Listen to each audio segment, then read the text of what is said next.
Halo rekan-rekanku sekalian, jumpa lagi. Pada kesempatan kali ini kita akan belajar prinsip pemrograman dengan materi perulangan 1. Ya, jadi perulangan nanti ada 2 section, ada perulangan 1 dan 2. Pada kesempatan kali ini kita belajar dulu perulangan pada bagian pertama.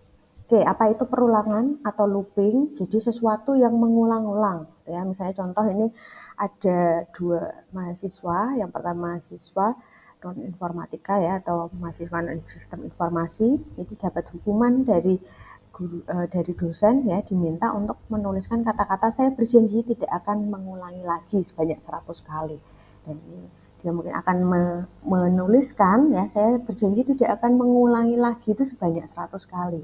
Nah, kemudian berbeda dengan mahasiswa informatika atau sistem informasi ketika dapat hukuman, saya berjanji tidak akan mengulang lagi ya sebanyak 100 kali, maka dia akan membuat sebuah program ya. Nah, program ini nantinya ketika dijalankan dia akan sama outputnya ya sebanyak 100 kali. Tetapi dia tidak perlu menuliskan sebanyak 100 kali, yaitu ya karena apa? Ada hal yang sama di sini diulang, maka dari itu dia hanya akan membuat satu saja tulisan saya berjanji tidak akan mengulangi 100 kali, tapi tulisan ini nanti akan di-copy ya, ininya di-print ya sebanyak 99 gitu ya, atau sejumlah 100 kali yang diminta dosennya. Oke. Nah, konsepnya seperti apa? Jadi komputer itu memiliki kelebihan untuk menjalankan sebuah perintah secara berulang-ulang tanpa mengenal lelah. Dia akan berhenti apabila suatu kondisi itu sudah tidak terpenuhi. Ya, selama kondisinya masih terpenuhi, maka dia akan membuat perulangan, ulang terus, gitu ya, sampai kondisinya tidak terpenuhi atau bernilai false. Oke, nah di dalam perulangan sendiri itu ada 5 komponen yang perlu kita perhatikan. Yang pertama ada inisialisasi, ada kondisi, ada increment atau decrement, kemudian ada proses dan ada terminasi. Oke, kita bahas satu persatu mulai dari inisialisasi. Apa sih inisialisasi itu? Jadi ketika kita membuat perulangan, kita perlu melakukan pengesetan harga awal ya atau pengesetan nilai awal pada variabel kontrol ya. Nah, biasanya misalnya contoh ini ya, kita memiliki satu buah variabel yang mana dia akan diset ya, diassign dengan nilai 1. Diberikan harga awal yaitu i sama dengan 1. Ya, itu yang disebut sebagai inisialisasi. Kemudian ada yang disebut sebagai kondisi ya. Kondisi ini nanti biasanya ada ada hitungan aritmatika di sana ya, ada operasi ya, ada operasi aritmatika, ada perbandingan, misalnya kurang dari, lebih dari, kurang dari sama dengan, atau lebih dari sama dengan. Yang mana kondisi ini nanti akan dicek. Misalnya contoh ya teman-teman ya, sini membuat kondisi i itu kurang dari 10 ya. Nah, ini nanti akan dicek apakah nilai i ini benar kurang dari 10. Kalau benar ya, dia akan terus looping gitu ya, akan terus ngulang. Nah, tapi kalau i-nya ini itu kurang dari kalau i-nya ini lebih dari 10 gitu ya. Kalau ini kan yang diminta i kurang dari 10. Nah, kalau i-nya nanti dicek ternyata i-nya ini lebih dari 10, maka kan nilainya false ya. Maka loopingnya akan berhenti. Ya, nah itu yang disebut sebagai kondisi. Kondisi yang menentukan berakhir atau tidaknya sebuah looping. Kalau masih nilainya masih true, dia akan terus berlanjut, akan terus looping, akan terus melakukan perulangan sampai kondisinya tidak terpenuhi. Berikutnya yaitu ada yang disebut sebagai increment atau decrement ya. Increment itu proses peningkatan atau meningkatkan variabel kontrol, sedangkan decrement itu adalah proses menurunkan variabel kontrol ya. Nah, increment itu proses menambahkan nilai, decrement proses pengurangan nilai. Misalnya contoh tadi kita mengeset inisialisasi harga awal i sama dengan 1 ya. Nah, kalau di increment maka nilainya akan ditambah 1 ya. misalnya I tadi 1, I sama dengan misalnya I-nya 1, maka ketika diinkremen berarti I plus 1, ya, jadi nilainya 2, atau bisa dituliskan menggunakan I plus plus, gitu ya. Nah, nanti akan terus diinkremen seperti itu ya, ketika masuk ke program ke loopingnya, ya, ketika diinkremen nanti akan nilainya akan bertambah 1, 1, 1, dan seterusnya gitu ya. Jadi kalau awal nilainya 1, ketika diinkremen nanti jadi 2, gitu ya. Kemudian 2 diinkremen lagi jadi 3 karena plus 1 ya. 3 diinkremen jadi 4 dan seterusnya. Atau sebaliknya ya. Misalnya dekremen berarti nilainya dari awal misalnya nilai maksimalnya 9 ya, 9 minus 1 jadi 8 gitu ya.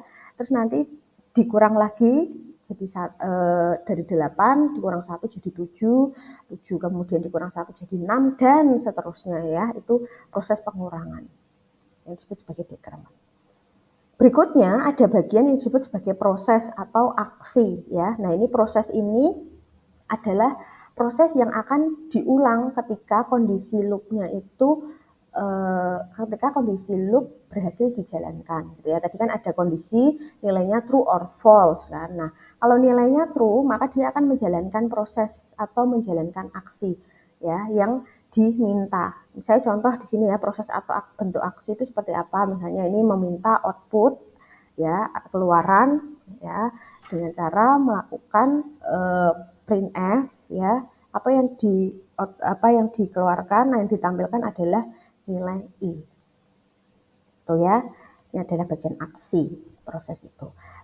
Kemudian komponen yang kelima yang disebut sebagai terminasi. Terminasi ini sifatnya opsional ya teman-teman ya.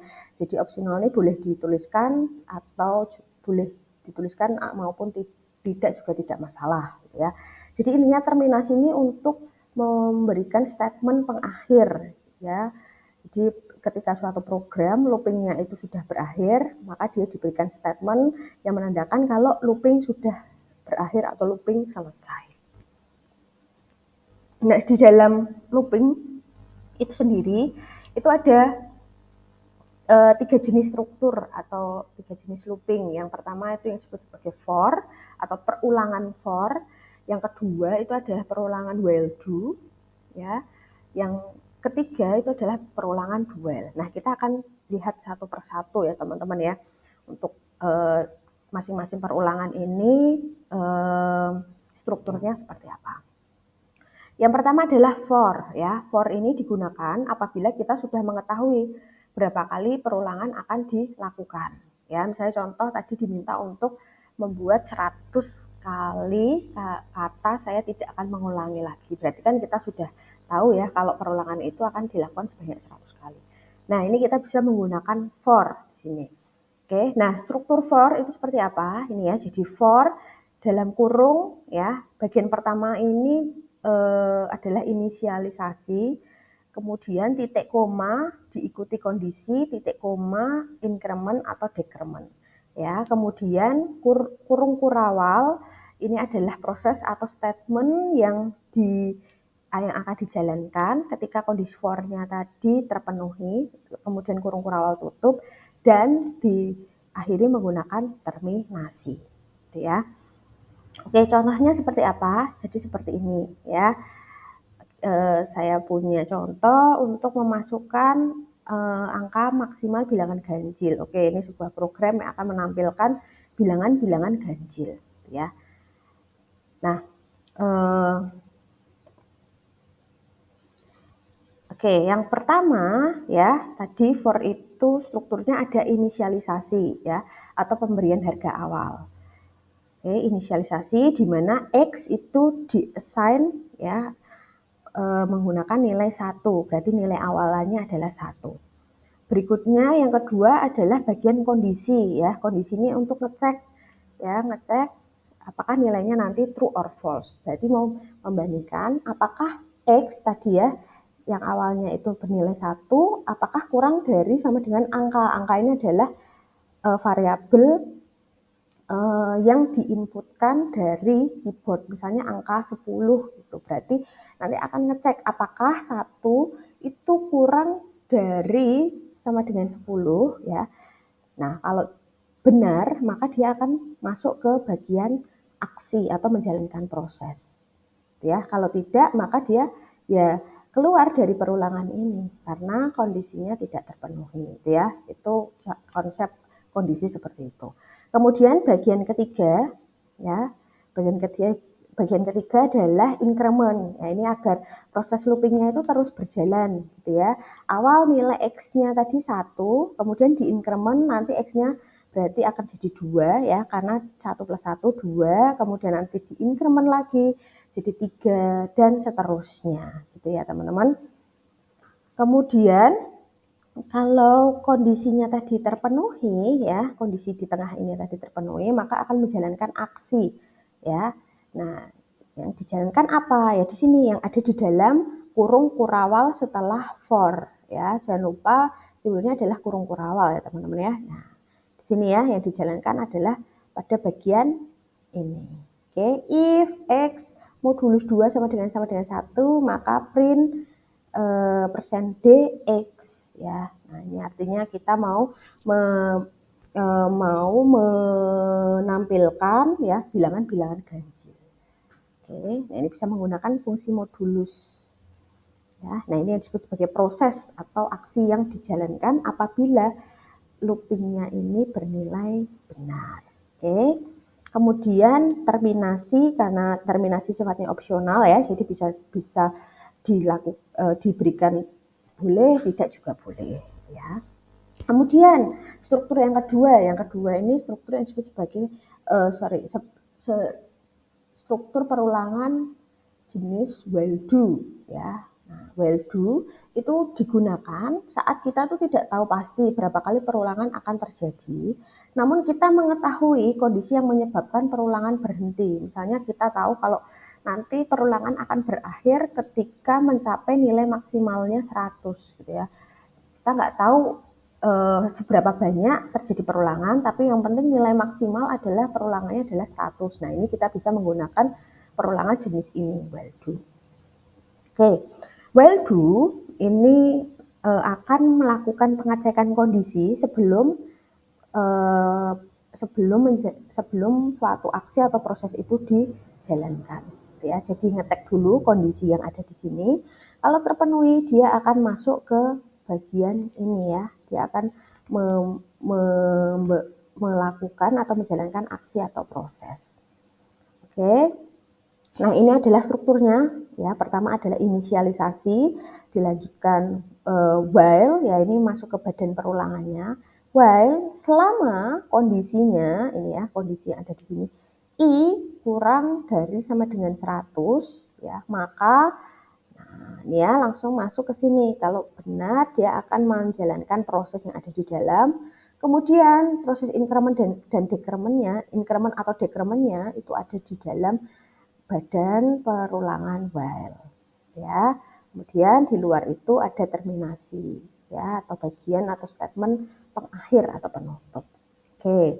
Nah, ini contohnya ya kalau kita mau menggunakan perulangan while do. Ini seperti ini ya teman-teman ya. Awal kita membuat inisialisasi dulu di awal di atas sendiri ya. int x sama dengan 1. Berarti kita memberikan harga kalau variabel x ini bernilai 1. Oke.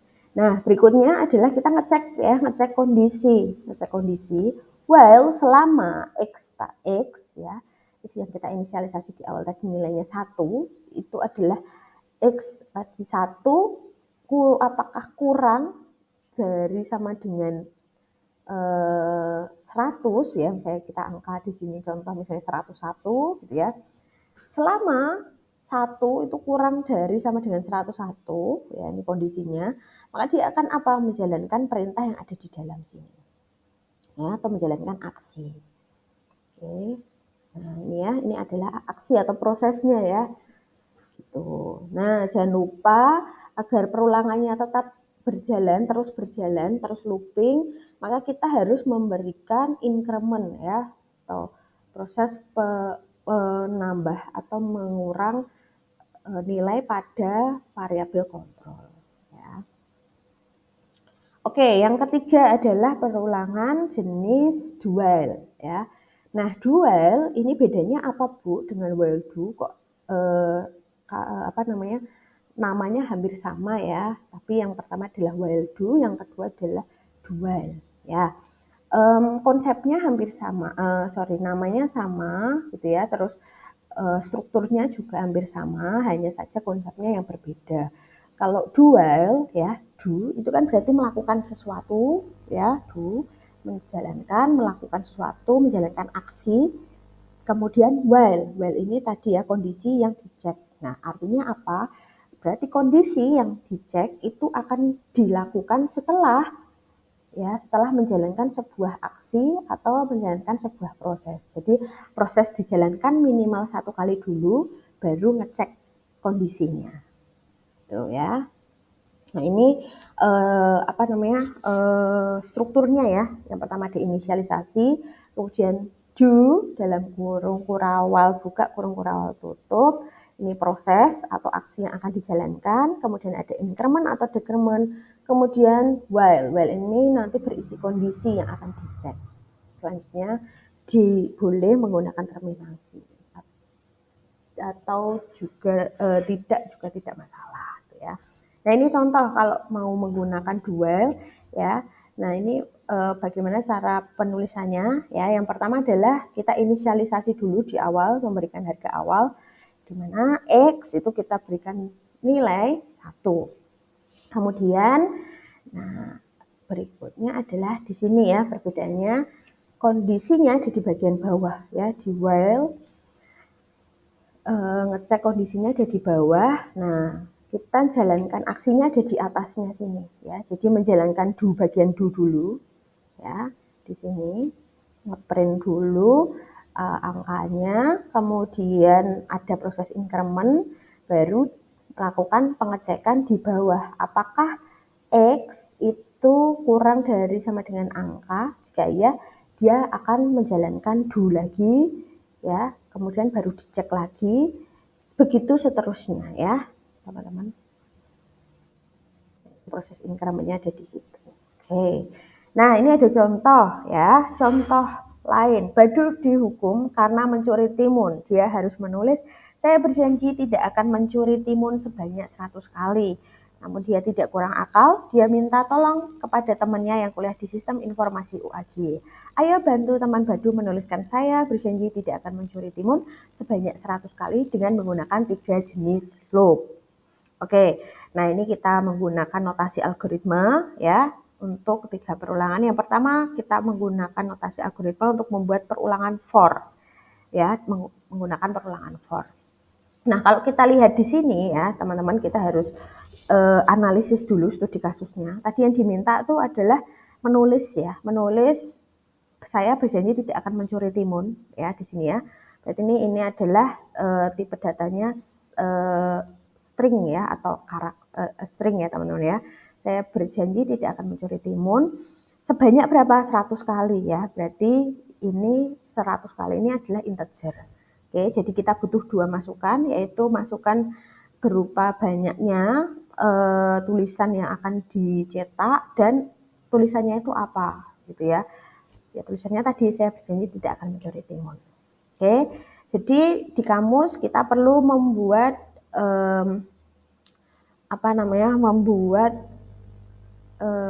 deklarasi variabelnya dulu ya berupa integer dan string. Oke. Nah, ini meminta inputan berapa jumlah bilangannya ya. Misalnya tadi yang diminta 100 ya input n, nanti nilai ini bisa diganti menjadi 100 dan kal ini adalah kalimat yang akan diulang. Ya, saya berjanji tidak akan mencuri timun. Oke.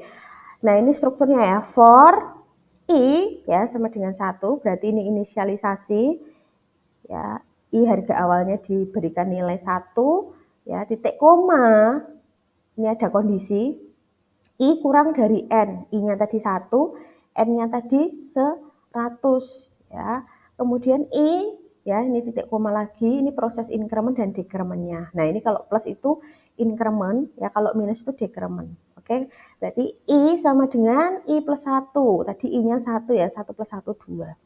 Oke. Nah, kalau ini kondisi di tengah ini terpenuhi, maka dia akan menjalankan output. Outputnya berupa kalimat, saya berjanji tidak akan mencuri timun lagi ya. Nah, kemudian naik lagi ya ke perulangannya. Tadi nilainya I sudah diinkremen, jadi nilai sekarang I ini bernilai 2 ya. Kemudian dibaca lagi 2 apakah kurang dari 100 gitu ya. Nah, terus ini diinkremen 2 plus 1 jadi nilainya 3. Ya, kalau iya maka kalau 2 tadi kurang dari 100 maka akan menjalankan output yang ada di bagian sini, akan menjalankan aksi atau proses yang ada di dalam bagian ini gitu ya. Nah, sampai 101 ya, 101 di sini kan 101 kurang dari sama dengan 100 salah ya, false, maka dia berhenti, tidak melakukan perulangan lagi dan keluar kemana ke terminasi, perulangan selesai. Gitu ya, teman-teman. Oke, berikutnya while do ya, while do.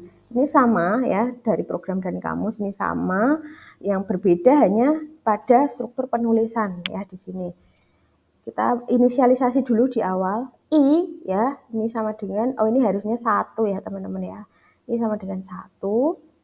Kemudian selama I itu kurang dari N ya, maka dia akan membuat akan menjalankan sebuah aksi atau proses di sini ya, output, kemudian ada proses incrementnya di sini.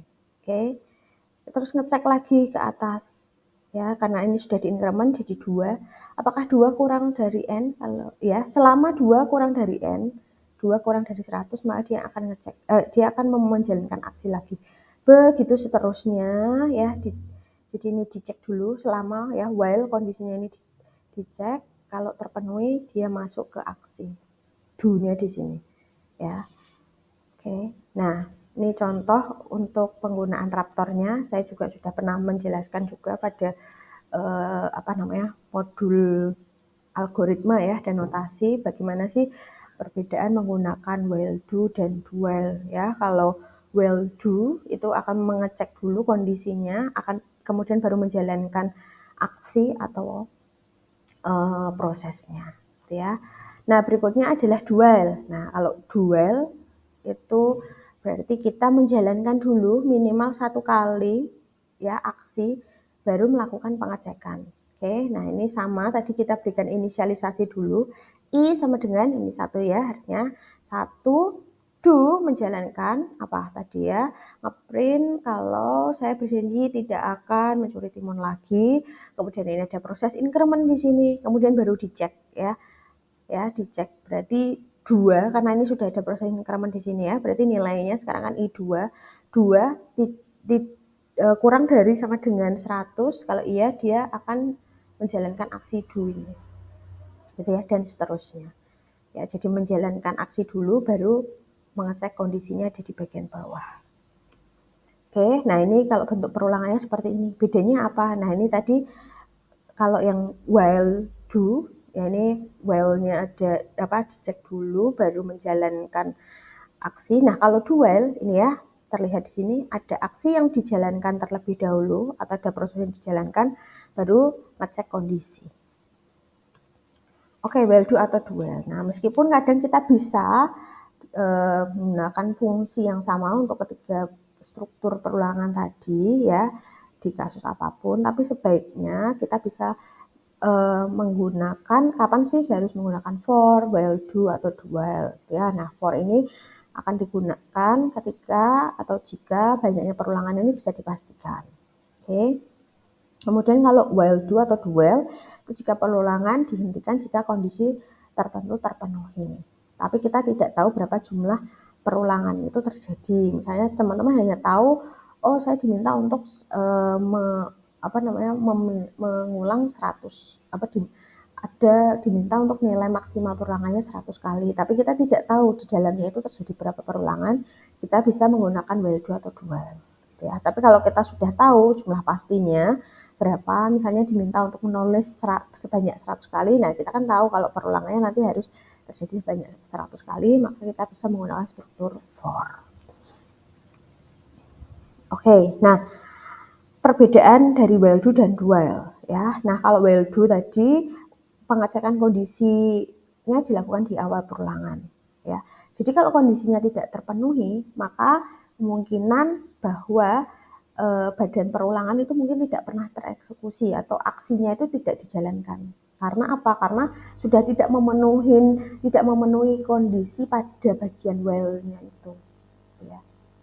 Maka langsung keluar dari program. Jadi tidak ada yang dieksekusi. Nah, sedangkan kalau dual, karena dia melakukan aksi terlebih dahulu baru pengecekan, maka akan ada paling sedikit satu kali program itu dijalankan atau dieksekusi. Karena pengecekan kondisinya ada di bagian akhir perulangan, ya. Oke, teman-teman, berikutnya adalah pengantar array, ya. Ini saya berikan pengantar array untuk teman-teman sekalian. Jadi array itu apa, ya? Array kalau dalam bahasa Indonesia disebut sebagai lare, ya. Lare ini adalah struktur data yang menyimpan sekumpulan elemen bertipe sama. Ya, kata kuncinya bertipe sama. Jadi kalau nanti teman-teman menemukan tipe banyak variabel atau peubah dengan tipe yang sama, ya, misalnya integer semua gitu ya. Nah, ini teman-teman bisa menyederhanakan menggunakan lare, ya. Nah, intinya adalah sama. Misalnya ini ya contoh dari nomor 1 sampai 8 ini menggunakan ini adalah bertipe data angka, ya, atau integer. Ya, jadi tipenya harus sama. Kalau integer semua, char semua, float semua gitu ya. Nah, setiap elemen nanti akan diakses secara langsung menggunakan indeks, ya. Ini saya akan ralat sebentar.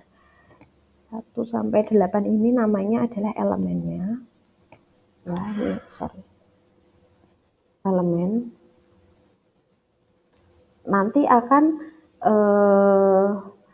diakses menggunakan yang namanya indeks, ya. Nah, nanti saya akan jelaskan indeks itu seperti apa. Oke. Nah, indeks lare itu harus tipe data yang menyatakan keterurutan, ya, misalnya integer atau karakter. Nah, mungkin teman-teman masih menerka ya, atau menerawang lare itu yang seperti apa gitu ya. Oke, kita gambarkan menggunakan ilustrasi almari, ya.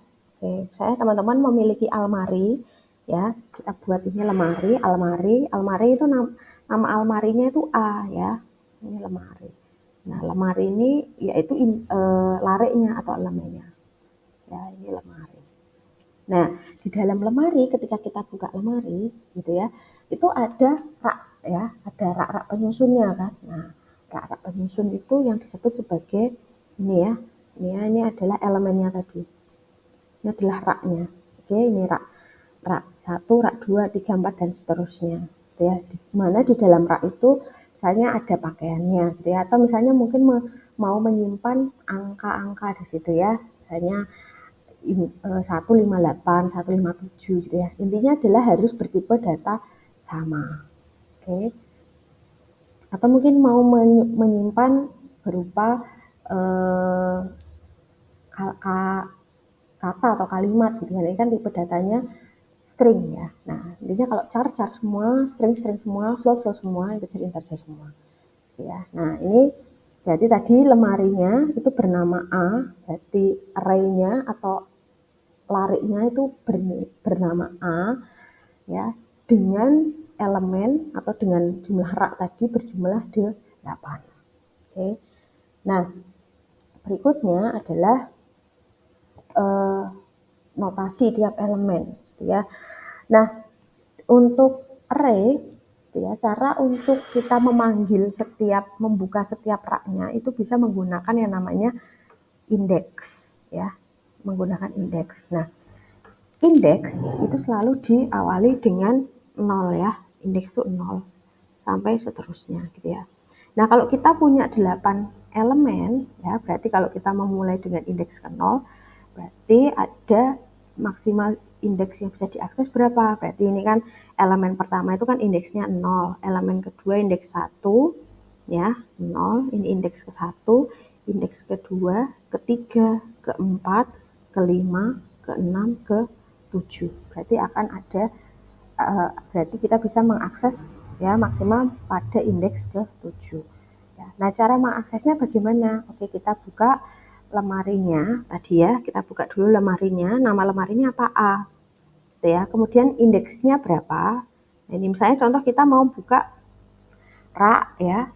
Rak bernilai 172 ya. Berarti 72 kan ini ya punya elemen 5 ini ya, elemen kelima. Nah, kita bisa mengakses menggunakan indeks ya. Nah, indeks itu yang sini yang dibaca. Oke, berarti yang dibaca adalah jangan lupa kurung siku, buka kurung siku tutup. Yang dibaca adalah indeks ke-4. Gitu ya, teman-teman ya. Nah, itu cara membaca untuk cara untuk memanggil atau membaca dari elemen lari ini, gitu ya. Dari lari ini atau lemari ini. Tuh. Oke, setiap elemen itu menyimpan sebuah nilai, ya. Nah, ini tadi ya, ada 8 elemen. Ini ada nilai-nilainya, yang mana bertipe data yang sama. Tuh. Oke. Angka di dalam kurung siku, ini ya sudah saya jelaskan, ini adalah indeks. Ya, nah ini indeks.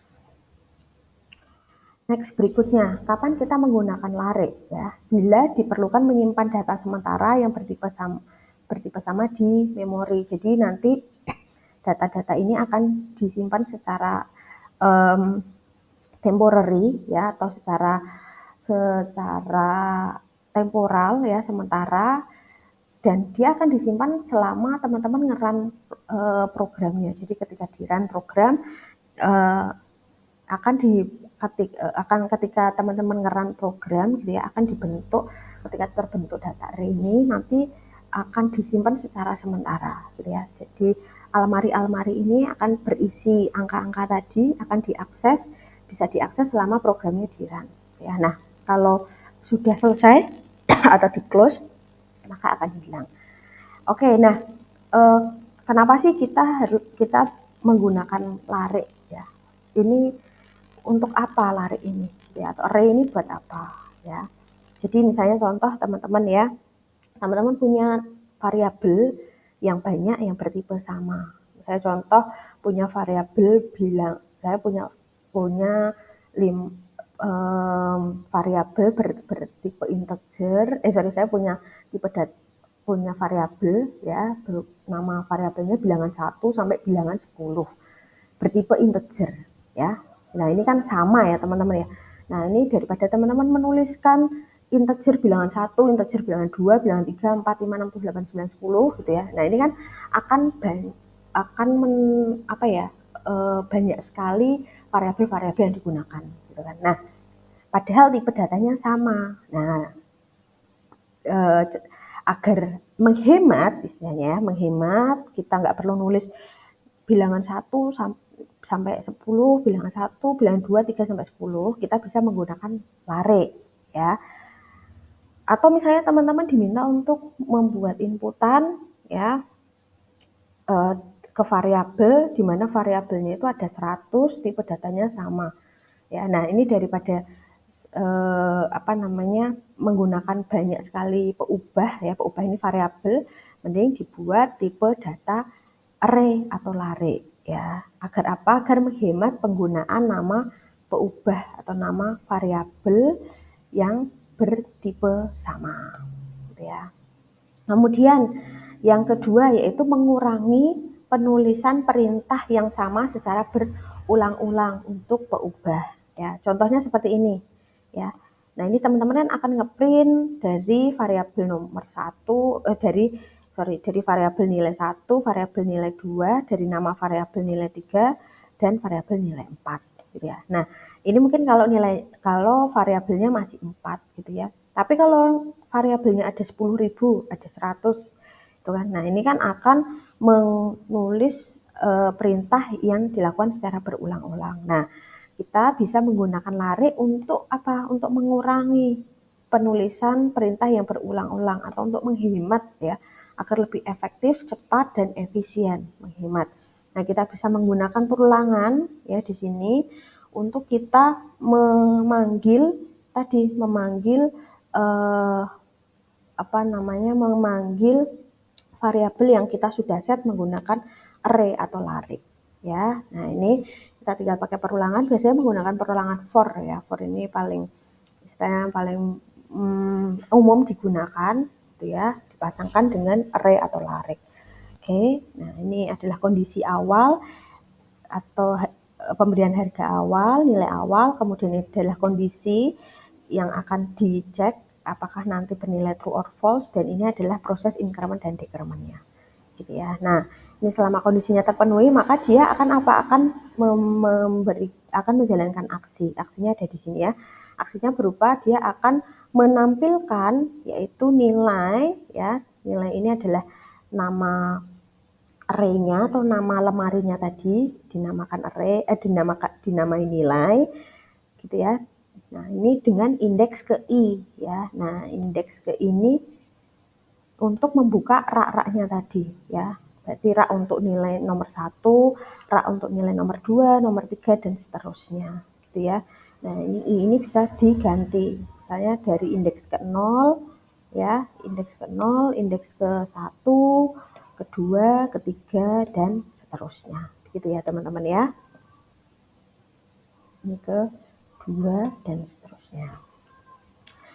Oke, nah ketika kita membuat sebuah array atau lare, kita itu harus menentukan dulu jumlah lare ya, jumlah larenya, menentukan jumlah elemen larenya ya.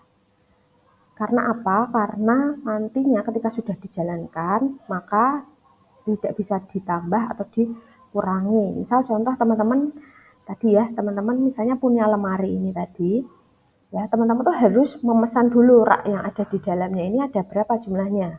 Ya, misalnya kalau di sini ada 8, atau mungkin teman-teman butuh 100 tempat di sini ya. Maka dari itu perlu dideklarasikan ya berapa jumlah rak yang kalian pesan. Kalau 100 ya pesan 100. Karena ketika nanti programnya di-run atau dijalankan gitu ya. Nah, ini tidak bisa ditambah gitu ya. Mungkin kalau misalnya dari 100, misalnya teman-teman pesan 100 rak, tapi yang digunakan 80, itu nggak masalah ya, masih ada sisa ya. Jadi intinya jumlah maksimal raknya ada 100. Tapi ketika teman-teman nanti memesan raknya ini hanya 100, tapi data yang masuk itu ada 102. Nah, ini apa yang terjadi? Nah, kira-kira misalnya teman-teman hanya punya 100 rak, kemudian teman-teman mau memasukkan pakaian ke rak ke 101. Nah, kalau nggak ada raknya mau dimasukkan kemana pakaiannya ya, analoginya seperti itu. Berarti programnya nanti mungkin bisa error gitu ya teman-teman. Jadi kita perlu mendeklarasikan dulu, perlu memesan berapa sih rak yang akan dibutuhkan di program itu ya. Oke, kemudian ini ya, mendefinisikan banyaknya elemen lare, memesan sejumlah tempat di memori sebanyak elemen tadi ya. Misalnya kita mau pesan 100 atau kita pesan 50 ya, pesan raknya tadi sejumlah itu. Kemudian jangan lupa untuk mendefinisikan tipe elemen lare ya. Nah, elemen lare ini bisa menggunakan beberapa tipe data. Yang pertama tipe data bawaan ya atau sederhana seperti integer, real, char, boolean gitu ya. Nah, intinya yang ditekankan di sini adalah tipe datanya sama ya. Jadi kalau integer semua, char semua, real semua gitu ya. Jadi kalau di dalam satu lemari ya isinya rak-rak tadi, kalau pakaian ya pakaian semua gitu ya. Nggak boleh ada pakaian terus ada sepatu gitu ya. Nah, ini kan dua hal yang berbeda gitu ya. Jadi kalau misalnya tipe datanya angka ya angka semua, tipe datanya karakter semua, atau dan seterusnya. Kemudian tipe elemen ini bisa berupa tipe bentukan ya, tipe bentukan seperti record atau string. Nah, ini saya lihat teman-teman di beberapa minggu yang lalu sudah sempat menggunakan type def untuk string ya. Nah, ini sebenarnya teman-teman secara tidak langsung sudah mengimplementasikan penggunaan tipe data array ini ya tanpa teman-teman sadari gitu. Kemudian ada juga tipe lare atau array itu sendiri. Nah, kita coba lihat satu persatu bagaimana sih mengimplementasikan sebuah tipe data lare atau array ya. Nah, ini yang pertama adalah lare sebagai peubah ya. Peubah ini variabel ya teman-teman ya, sebagai variabel. Contoh misalnya teman-teman itu ini ada float data ya kurung siku 10 titik koma. Artinya apa? Artinya teman-teman membuat array ya bernama data dengan tipe datanya adalah float, ya, sejumlah 10 elemen. Ya, ini 10 elemen, ini nama array-nya atau nama lare-nya, ini adalah tipe datanya float. Kemudian teman-teman juga bisa mengassign nilai, ya, atau memberikan nilai untuk array tersebut. Saya contoh nih ya, teman-teman membuat array atau membuat lemari namanya array A, tipe datanya integer. Ya, sejumlah sebanyak 5 elemen. Oke, sebanyak 5 elemen. Nah, 5 elemen ini bisa langsung diisi nilai. Ya, bagaimana cara ngisinya? Ya, sama dengan kurung kurawal buka, kurung kurawal tutup, ya langsung diisi nilainya. Kalau integer tidak perlu pakai tanda petik gitu ya. Nah, langsung 1, 2, 3, 4, 5 atau 6, 7, 8, 9, 10. Intinya berjumlah 5 karena elemennya 5 gitu ya. Kemudian teman-teman bisa menggunakan ini ya, membuat array bernama char bertipe char ya, karakter. Nah, ini kurung siku. Nah, harusnya di dalamnya ini sebaiknya sudah ada angkanya ya, atau elemen atau rak yang dipesan gitu ya, jangan kosong. Kalau misalnya teman-teman sudah tahu berapa jumlah elemennya, ya dituliskan misalnya 3 atau 10 atau 5 gitu ya, jadi jangan kosong. Kemudian langsung di-assign ya. Nah, ini karena jumlahnya 3 ya, berupa karakter ya. Kalau karakter jangan lupa ada petik tunggal di sini ya, pakai petik 1. Petik A, petik B, petik C ya. Kemudian atau bisa seperti ini ya. Nah, bedanya petik tunggal sama petik ganda. Kalau petik ganda dipakai untuk bertipe data string ya, teman-teman. Kemudian teman-teman juga bisa menggunakan lare itu sebagai tipe baru ya, teman-teman buat tipe data baru ya dengan bertipe lare ya atau array. Caranya gimana? Nah, ini saya sudah pernah jelaskan juga di modul tipe, nilai,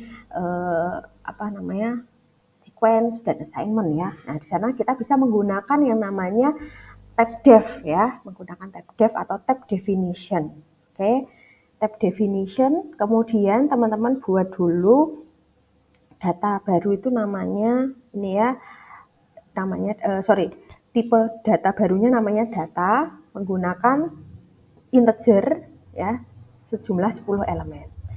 Nah, nanti yang dipanggil itu sudah bukan integernya lagi, tapi tipe data bentukan baru, yaitu namanya data. Ya, data kita panggil menggunakan variabel yang namanya nilai. Gitu ya.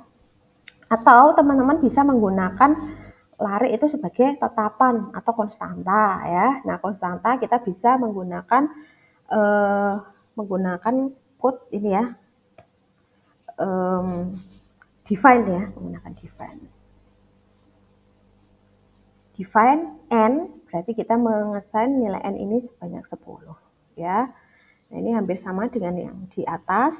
Oke, yang berbeda adalah di sini ya, elemennya ini sudah di-define, sudah ditetapkan bernilai 10. Oke. Nah, bagaimana sih cara mengacu elemen lare ya? Elemen lare dapat diacu melalui indeksnya. Jangan lupa ya, indeks itu berarti dimulai dari ini ya, 0, 1, 2, 3 dan seterusnya ya. Oke, contoh misalnya ini ya, teman-teman. L kurung siku 4 sama dengan 10. Artinya apa? Artinya kita itu mau mengassign nilai 10 ini ke dalam lare atau array atau lemari yang namanya itu L ya, pada indeks ke-4. Tuh. Kemudian kita yang kedua ya, misalnya contoh mau mengassign, memasukkan nama Lala ya pada kemana, ke array atau lare atau lemari bernama nama underscore mahasiswa indeks ke i ya. Nah, indeks ke i ini tuh bisa diganti nilainya ya. Ini pasti ada nilainya. I itu misalnya i sama dengan 1, i sama dengan 2, i sama dengan 3 dan seterusnya ya. Ini ada nilainya. Jadi berarti bisa indeks ke 0, indeks ke 1, ke 2, ke 3 gitu ya. Nah, ini tergantung nilai yang diperoleh oleh suatu variabel tersebut. Ya. Atau kemudian bagaimana kalau kita mau memberikan nilai gitu ya berasal dari kita mau buat nilai berasal dari inputan dari keyboard atau output gitu ya. Nah, sekarang kalau kita mau memberikan nilai dari inputan keyboard, caranya adalah seperti ini ya teman-teman ya. Scan F, %D, jangan lupa, dan ya. Kemudian P ini adalah nama array-nya atau nama lariknya, nama lemari yang kalian buat. Kemudian ini adalah kurung siku, ini adalah indeksnya ya. Indeks. Nah, ini juga bisa bisa diganti ya nilai K ini.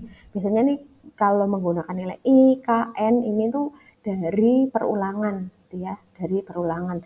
Yang mana K itu misalnya awalnya 0, kemudian nanti 1, 2, 3 dan seterusnya. Kalau misalnya K-nya ini sampai 5, berarti teman-teman nanti akan meminta masukkan sebanyak 5 kali. Tuh ya. Sama halnya ya, printf juga begitu, tapi perbedaannya adalah tidak ada tanda dan di sini ya. Jangan lupa ininya adalah nama array-nya ya atau nama lariknya, nama lemari yang kalian buat. Kemudian kurung siku ya. Kurung siku di dalamnya adalah indeks ya, indeksnya. Itu ya cara untuk mengacu. Kemudian larik itu perlu yang namanya inisialisasi atau pemberian harga awal. Oke, nah harga awal untuk mengosongkan larik sebelum digunakan untuk proses tertentu. Jadi di awal itu perlu dilakukan yang namanya refreshment ya, dikosongkan. Nah kalau tipe data lariknya itu nilai bertipe integer itu biasanya diisi dengan nilai 0. Kalau karakter itu biasanya diisi berupa karakter spasi ya. Nah, nanti ketika program itu dijalankan, nah larik-larik ini bisa diubah nilainya, diberi nilai sesuai dengan kebutuhan. Oke teman-teman, nah ini contoh ya, contoh untuk skema umum algoritma memproses larik itu disebut juga sebagai skema mengunjungi atau traversal. Traversal itu apa ya? Berasal dari kata traverse ya, artinya mengunjungi ya, mengunjungi larik tersebut. Oke, nah kita baca satu persatu ya untuk programnya. Ini define ya, step define N5 artinya kita memberikan harga tetapan atau konstanta ke variabel N ya sejumlah 5. Oke, kemudian kita membuat tipe data baru nih ya, namanya dataku. Ya, bertipe array tadi ya, dataku mau diganti datamu, data kita juga boleh. Kemudian jangan lupa tipe datanya adalah integer sejumlah n. N ini adalah elemen ya, yang mana sudah diberikan harga awal yaitu atau harga konstan yaitu 5. Oke, kemudian kita buat badan programnya ya. Tadi tipe data bentukannya yaitu dataku akan dipanggil menggunakan nama variabel data. Nah, berikutnya di sini ya teman-teman ya. Ini kita mulai untuk menjalankan array-nya ya. Nah, di sini ada perulangan. Perulangan ini digunakan untuk apa? Digunakan untuk untuk menjalankan sebuah proses secara berulang gitu kan. Nah, ketika perulangan ini nantinya kondisinya bernilai benar, maka akan selalu looping atau selalu mengulang. Ya, mengulang menjalankan aksinya ada di sini gitu ya. Kemudian diulang terus sampai kondisinya sudah tidak terpenuhi dan berhenti gitu ya. Nah, aksi yang dijalankan apa? Aksi yang dijalankan adalah ini, dia meminta masukkan data ya. Nah, data ini bertipe array ya teman-teman ya, karena ada kurung sikunya tadi, ada kurung sikunya. Nah, nama array-nya ya, nama lemarinya itu data.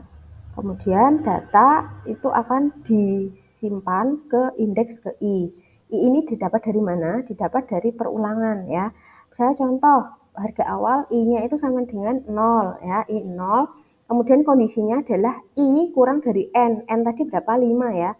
Kita berarti kan 0 kurang dari 5, kemudian ini ada proses increment di sini, berarti 0 plus 1, 1. Ya. Nah, ini dicek apakah 0 kurang dari 5 gitu ya. Kan benar jawabannya. Nah, maka dia akan masuk ke aksi ini, masuk ke sini ya.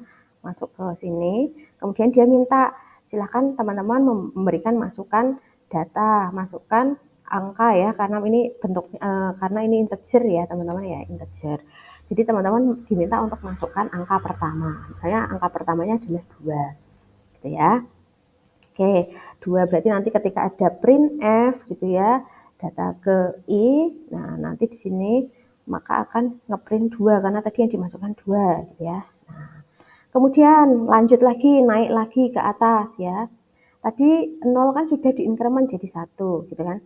Nah, 1 apakah kurang dari 5? Kemudian ini satunya diincrement jadi 2. 1 kurang dari 5? Ya. Maka dia minta lagi data ya di sini. Misalnya kita mau memberikan inputan datanya itu 4 ya. 4. Nah, seperti itu teman-teman ya. Nah, dia akan disimpan ke indeks ke 1. Tadi pertama indeks ke 0, sekarang indeks ke 1 gitu ya. Nah, kemudian naik lagi berikutnya ya. Tadi di sini kan sudah diincrement ya, 1 tadi diincrement jadi 2 ya. Nah, terus dicek apakah 2 kurang dari 5 ya, terus diincrement di sini jadi udah 3 nilainya. Nah, berarti ya kan karena masih nilainya benar, maka minta data lagi di sini ya. Nah, nanti dia akan menyimpan di array indeks ke-2 ya. Ini itu 2. Berarti misalnya minta masukkan ya di array indeks kedua tadi masukkan nilainya 6. Ya, nah terus lagi ngecek lagi ke atas. Tadi I-nya jadi 3 kan?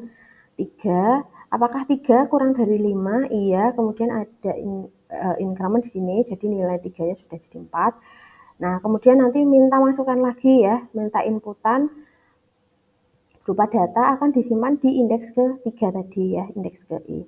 Nilainya berapa? Misalnya saya mau nyimpan angka 8. Ya. Nah, kemudian naik lagi kan? Nah, kemudian dicek. I-nya tadi kan 4 ya. Apakah 4 kurang dari 5? Ya. Kan iya. Kemudian ini diincrement, ini jadi 5. Ya, kemudian dia minta masukkan lagi ya. Data nanti akan disimpan ke array indeks ke-4 ya, teman-teman ya. Nah, indeks ke-4. Kemudian saya contoh saya mau masukkan angka 10. Ya. Nah, kemudian dicek lagi. Tadi dari 4 itu sudah diincrement jadi 5 ya. Nah, sekarang I sama dengan 5. Apakah I kurang dari 5? Nah, cek di sini apakah 5 kurang dari 5? Kan tidak ya. Nah, maka dari itu keluar dari badan program. Gitu ya, teman-teman ya. Cara jalannya itu seperti itu ya. Jadi nanti ini akan disimpan ya ke dalam data indeks ke-0 ya, data indeks ke-0. 2 itu akan disimpan ke data indeks ke-0, kemudian 4 di data indeks ke-1, 6 itu akan disimpan ke data indeks ke-2, 8 itu akan disimpan ke data indeks ke-3, dan 10 itu akan disimpan ke data indeks ke-4. Seperti itu ya. Nah, proses adalah aksi yang dilakukan terhadap elemen larik. Tadi ya bisa melakukan pengisian seperti yang kita lakukan ini, melakukan pengisian atau bisa melakukan pembacaan ya. Ada assignment, ada pembacaan, penulisan, atau manipulasi lainnya. Oke. Ya, oke. Itu dulu teman-teman yang bisa saya sampaikan untuk materi perulangan 1 dan pengantar array atau larik ya. Oke, sampai jumpa di pembelajaran berikutnya. Terima kasih.